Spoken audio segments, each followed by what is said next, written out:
Diagram है हमारा, जिसमें हमारा R D normal shape demand curve है और T S increasing cost condition को दिखाने वाला सप्लाई कर्व है। जब कोई ट्रेड नहीं हो रहा है उस कंट्री का किसी के साथ, तब इक्विलिब्रियम डिमांड और सप्लाई से डिटरमाइन होता है और जी पॉइंट पर उस कंट्री का इक्विलिब्रियम है, वहाँ पर उस कमोडिटी की प्राइसेस P2 हैं। लेकिन हम बात करते हैं when there is trade between the two countries, country A और कंट्री बी। मान लिया हम जिस कंट्री की बात कर रहे हैं उसका सप्लाई कर्व ये है, डिमांड कर्व ये है और ओपी क्या है, this is the price, international price. और हमने क्या एजम्पशन लिया है, वर्ल्ड प्राइस लाइन, यानी जो फॉरेन कंट्री की सप्लाई कर्व है दैट इज़ परफेक्टली इलास्टिक। तो ये हमें एक पैरेलल लाइन के रूप में मिलेगा, इसे नाम दिया गया है वर्ल्ड सप्लाई कर्व। अब यहाँ पर इस प्राइस पर हम क्या देखते हैं, जो कंट्री ए है, जो हमारा कंसीडरेशन वाला कंट्री है, यहाँ पर सप्लाई कितनी है, ओ क्यू सप्लाई है according to the supply curve और O Q2 Q3 O Q1 ये क्या है, this is the demand for the commodity. यहाँ पर हम क्या देख रहे हैं there is a shortfall between demand and supply. Supply केवल ओ क्यू है और डिमांड है O Q1। This shortfall Q1Q, this shortfall is met by the import of the commodity. अब सपोज करो यदि वो कंट्री P1 के बराबर टैरिफ लगा देता है, टैरिफ लगाने से क्या होगा, ये लाइन वर्ल्ड प्राइस लाइन क्या होगी, पैरेलल ऊपर की ओर शिफ्ट हो जाएगी। यहाँ पर हम क्या देख रहे हैं कि उस कंट्री की सप्लाई अब कितनी हो रही है, ओ Q3 के बराबर कमोडिटी सप्लाई कर रहा है और डिमांड कितनी हो गई है, ओ Q2 के बराबर डिमांड हो रही है। तो this Q2 Q3 is the import of the commodity. अब हम इनको सभी इफ़ेक्ट्स के अंतर्गत वन बाय वन देखते हैं। तो सबसे पहले देखते हैं प्रोडक्शन इफ़ेक्ट, इसको एल्सवर्थ ने इम्पोर्ट सब्स्टिट्यूशन इफ़ेक्ट भी कहा है। ये क्या है, यहाँ देखिए डायग्राम में, पहले हमारे यहाँ प्रोडक्शन कितना हो रहा था, बिफोर टैरिफ ओपी प्राइस था, यहाँ पर प्रोडक्शन हम कितना कर रहे थे, ओ क्यू के बराबर प्रोडक्शन कर रहे थे। लेकिन जब OP1 प्राइस हो गया after imposition of the tariff, now the production is being taken place at Q3 level. तो this production has increased after the imposition of tariff. This is the production effect of tariff. अब हम second effect देखते हैं, consumption effect. पहले हमारे यहाँ commodity का कितना, एट OP प्राइस कमोडिटी कितनी कंज्यूम की जा रही थी, ओ Q1, जिसमें कि Q1 हम इंपोर्ट कर ले रहे थे। लेकिन अब क्या हो रहा है, चूँकि प्राइस हैज़ इंक्रीज्ड, तो ऐसे में प्रोडक्शन कंजम्पशन कट डाउन होगा और हम कितना कंजम्पशन कर रहे होंगे, ओ Q2 के बराबर कंजम्पशन कर रहे होंगे, जिसमें Q3 तो डोमेस्टिक प्रोडक्शन है और Q2 डिमांड शॉर्ट रह जा रही है। तो this demand is met by importing the commodity. ऐसे में हम क्या देख रहे हैं कि consumption has cut down, production तो बढ़ा है, domestic production has increase but the consumption has cut down. तो ये टोटल दोनों इफेक्ट्स मिलके, प्रोडक्शन और कंजम्पशन इफेक्ट दोनों मिलके, किंडलबर्गर ने इसको नाम दिया है trade effect. Kindleberger called the combined protection and consumption effect as the trade effect. यहाँ पर हम क्या देख रहे हैं, volume of international trade gets reduced from OQ1 to Q2 Q3। पहले हमारा ट्रेड कितना हो रहा था, Q से Q1 तक ट्रेड हो रहा था, लेकिन अब कितना रह गया, केवल Q2 से Q3 ट्रेड रह गया। तो इसे क्या कहा किंडलबर्गर ने, ट्रेड इफेक्ट। नेक्स्ट इफेक्ट हम पढ़ेंगे रेवेन्यू इफेक्ट। रेवेन्यू इफेक्ट यानी गवर्नमेंट को टैरिफ लगाने के बाद कितना रेवेन्यू मिल रहा है। हमने देखा डायग्राम में पर यूनिट टैरिफ कितना था, P1, और हम कितना इंपोर्ट कर रहे हैं, Q2 Q3 के बराबर इंपोर्ट कर रहे हैं। तो गवर्नमेंट को कितना रेवेन्यू मिल रहा है, पर unit tariff multiplied by the quantity imported. This is P1 into Q2 Q3, this is equal to BCEF, जिसको डायग्राम में हम BCEF EF के द्वारा देख सकते हैं। This is the revenue effect, यानी जो गवर्नमेंट को रेवेन्यू मिल रहा है after imposition of tariff. Next effect हम पढ़ेंगे रीडिस्ट्रीब्यूशन इफेक्ट। रीडिस्ट्रीब्यूशन यानी जो डिस्ट्रीब्यूशन ऑफ इनकम है वो किसकी तरफ डाइवर्ट हो रहा है, कंज्यूमर की तरफ या प्रोड्यूसर की तरफ, इस चीज़ को हम देखेंगे। इसमें हम क्या देखेंगे, कंज्यूमर सरप्लस का लॉस कितना हो रहा है। क्योंकि अभी हमने देखा कि टैरिफ के बाद कंजम्पशन कम हो जा रहा है, तो लॉस ऑफ कंज्यूमर सरप्लसेस, जिसको फॉर्मूले में हम देखेंगे RHP minus RCP1 is equal to PHCP1। इसको हम डायग्राम में कैसे देखते हैं, जो डिमांड करके नीचे का पार्ट है, पहले कंज्यूमर सरप्लस कितनी थी RHP, और अब कितनी हो रही है, अब हो रही है RCP1। तो total loss of consumer surplus is P1CHP। ये क्या है, this is the loss of the consumer surplus. इसके बाद हम क्या देखते हैं, gain in producer surplus. Gain कितना हो रहा है, TBP1, यानी सप्लाई कर्व के नीचे का जो पार्ट है। ये तो लॉस हो, ये तो क्या है, TBP1 उसको गेन हो रहा है, और पहले कितना ये लॉस क्या था, TAP के बराबर लॉस था। तो इन दोनों को माइनस कर दें तो कितना लॉस सरप्लस हो रहा है, क्योंकि पॉजिटिव साइड जा रहा है, क्योंकि प्रोडक्शन बढ़ रहा है तो उसे प्रोड्यूसर सरप्लस हो रही है। This is PABP1। इसको हम डायग्राम में देखते हैं, सप्लाई कर, इसको पहले कितना लॉस हो रहा था, TAP के बराबर उसे कंज्यूमर सरप्लस का लॉस हो रहा था, लेकिन अब प्रोड्यूसर सरप्लस का गेन कितना था उससे पहले, TAP के बराबर, लेकिन अब उसे कितना गेन हो रहा है, TBP1। तो ये उसका टोटल गेन कितना हो गया, यहाँ पर उसे गेन ज़्यादा हो रहा है पहले की तुलना में, तो P1BAP, this is the gain of the producer surplus. इसके अलावा इसमें एक और फैक्टर आता है कि यहाँ पर गवर्नमेंट को भी कुछ इनकम हो रही है, वो कितनी है, BCEF के बराबर। यहाँ हम एक चीज़ देख रहे हैं, कंज्यूमर सरप्लस का लॉस कितना है, P1CHP, जिसमें कि ये लॉस, टोटल लॉस में इतना पोर्शन तो गवर्नमेंट को मिल जा रहा है और इतना पोर्शन किसको मिल जा रहा है, प्रोड्यूसर को। लेकिन ABF और CHE ये पार्ट किसी को नहीं जा रहा।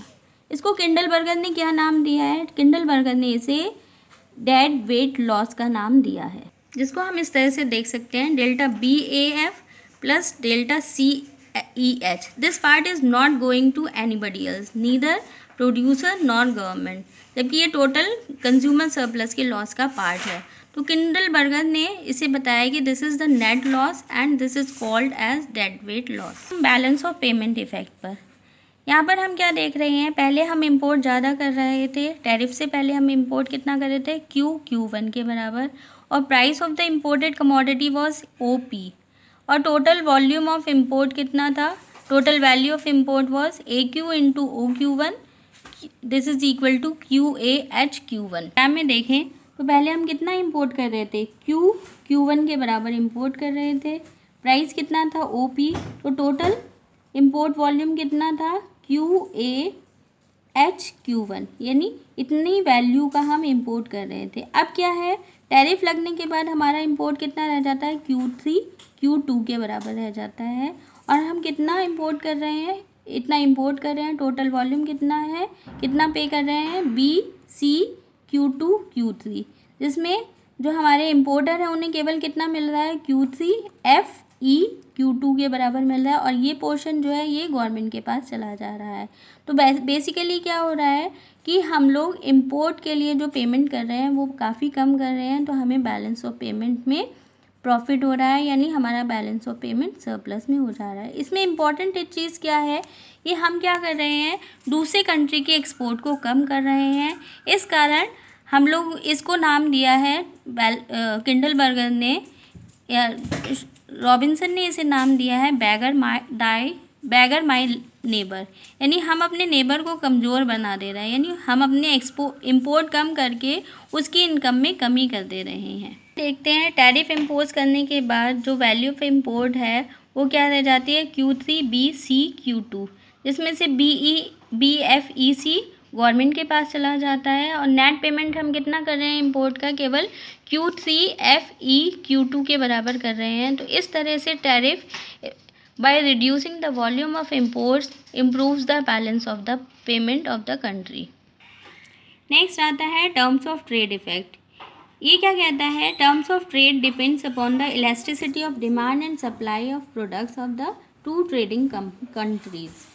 If foreign supply of good is perfectly elastic, the imposition of tariff is not likely to improve the terms of trade of the tariff imposing country. लेकिन यदि सप्लाई परफेक्टली इलास्टिक नहीं है तो कुछ हद तक हम ये मान सकते हैं कि टैरिफ लगाने से जो टैरिफ इम्पोजिंग कंट्री है उसकी टर्म्स ऑफ ट्रेड फेवरेबल हो जाती है। इसको हम डायग्राम से समझेंगे। मान लिया दो कंट्री हैं, कंट्री बी और कंट्री ए। कंट्री ए टैरिफ लगाता है जो कि इम्पोर्टिंग कंट्री है, कंट्री बी जो कि एक्सपोर्टिंग कंट्री है। यहाँ पर हम क्या देख रहे हैं, कंट्री ए का सप्लाई कर और कंट्री बी का डिमांड कर जो कि नॉर्मल शेप्ड है। लेकिन कंट्री ए का सप्लाई कर इस शेप का है और कंट्री बी का सप्लाई का इस शेप का है, कंट्री बी का डिमांड कर इन इलास्टिक नेचर का है। जो इन इलास्टिक यानी उस प्रोडक्ट के लिए कंट्री बी में डिमांड इन इलास्टिक है। मान लिया कंट्री ए टैरिफ लगाता है P0 P2 के बराबर टैरिफ लगाता है। कंट्री बी में उस कमोडिटी की डिमांड इन इलास्टिक नेचर की है तो वहाँ पर सरप्लस प्रोडक्शन हो जाता है। सरप्लस चूँकि डिमांड अगर यहाँ पर टैरिफ लगता है यहाँ पर से डिमांड नहीं जाएगी, यहाँ पर सरप्लस प्रोडक्शन हो जाएगा। चूँकि सप्लाई इज़ मोर देन मतलब सप्लाई इज़ हाईली इलास्टिक, उसके बाद सरप्लस प्रोडक्शन बच जाएगा। तो रिज़ल्ट क्या होगा, it will reduce the price of the commodity. जो कि पहले P2 थे अब क्या रह जाते हैं, P0 रह जाते हैं अपने कंट्री में। और टैरिफ कितना लगाया गया है, P0 से P2 तक लगाया गया है। यहाँ हम क्या देख रहे हैं, टैरिफ लगने से चूँकि प्राइस कम हो गए हैं तो वहाँ पर जो टैरिफ इम्पोजिंग कंट्री है वहाँ पर डिमांड प्राइस, मान लिया टैरिफ के बाद प्राइस क्या हो जाते हैं, P1 हो जाते हैं। तो पहले जो डिमांड कितनी थी, हाई प्राइस था, वो कितना एक्सपेक्ट कर रहा था कि इतनी डिमांड होगी और हाई प्राइस पर सप्लाई इतनी होगी तो उसका इंपोर्ट कम होगा। लेकिन चूँकि उसने जो एक्सपोर्टर कंट्री है उसने प्राइस कम कर दिए हैं तो टैरिफ लगने के बाद भी टैरिफ इम्पोजिंग कंट्री में डिमांड कितनी हुई, इतनी डिमांड हुई, जबकि वो एक्सपेक्ट कर रहा था इतनी डिमांड। तो ऐसे में डिमांड ज़्यादा हुई because of the reduction of the price by the exporter country. ठीक है, तो इससे हमें क्या पता चलता है कि अगर प्राइस रिड्यूस कर दिया जाता है यानी उस कंट्री में अगर सप्लाई इलास्टिक नेचर की है तो उस प्राइस कम करके टैरिफ के इफ़ेक्ट को टैरिफ इम्पोजिंग कंट्री में नलीफाई कर सकता है। यहाँ पर हम क्या देख रहे हैं, अगर P1 P0 ये क्या है, this is the tariff born by the exporter country क्योंकि उसने अपने प्राइस कम कर दिए, और P1 P2 is the burden of tariff born by the importer country. यदि ये दोनों बराबर हैं तो टैरिफ का कोई इफ़ेक्ट नहीं पड़ेगा। लेकिन यदि P0 P1 यदि ये ज़्यादा होता यानी इसका साइज़ ज़्यादा होता है यानी एक्सपोर्टर कंट्री की सप्लाई परफेक्टली इलास्टिक होती, वो प्राइस बहुत ज़्यादा कम कर देता, तो ऐसे में टैरिफ इम्पोजिंग कंट्री पर कोई इफ़ेक्ट नहीं पड़ता। जिसको हम ऐसे पढ़ सकते हैं, domestic demand for country B is inelastic, so surplus production of country B will be disposed of in country A, so exporter lowers the price from P1 to P0, so P0 P1 part is borne by the exporter and P1 P2 part is borne by the importer. If P1 P2 is less than P1 P0, terms of trade becomes favorable for country A, that is the tariff imposing country. Next effect is income effect. Income effect क्या बताता है, इसमें amount of money not spent on imported commodity में either be spent on home produce good और it will be saved. इसको हम इस diagram से समझते हैं कि मान लिया एक वाई एक्सिस पर हमने सेविंग, इम्पोर्ट, इन्वेस्टमेंट और एक्सपोर्ट लिया है और एक्स एक्सिस पर इनकम ली है। ये हमारा एक्सपोर्ट और इन्वेस्टमेंट का फंक्शन है जो कि एक्सोजीनियस है या ऑटोनॉमस है। ये हमारा सेविंग और इम्पोर्ट फंक्शन है। टैरिफ लगने से हमारे इम्पोर्ट नीचे की तरफ इम्पोर्ट कम हो गए और इस वजह से ये लाइन नीचे की तरफ शिफ्ट हो गई।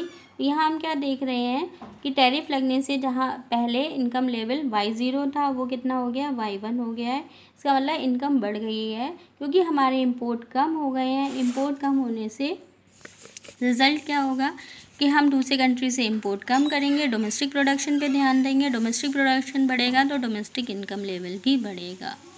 The effects of tariff. Generally effect is favourable for the tariff imposing country, लेकिन उसके लिए हमें इलास्टिसिटीज़ ऑफ डिमांड एंड सप्लाई को भी ध्यान में रखना ज़रूरी होता है।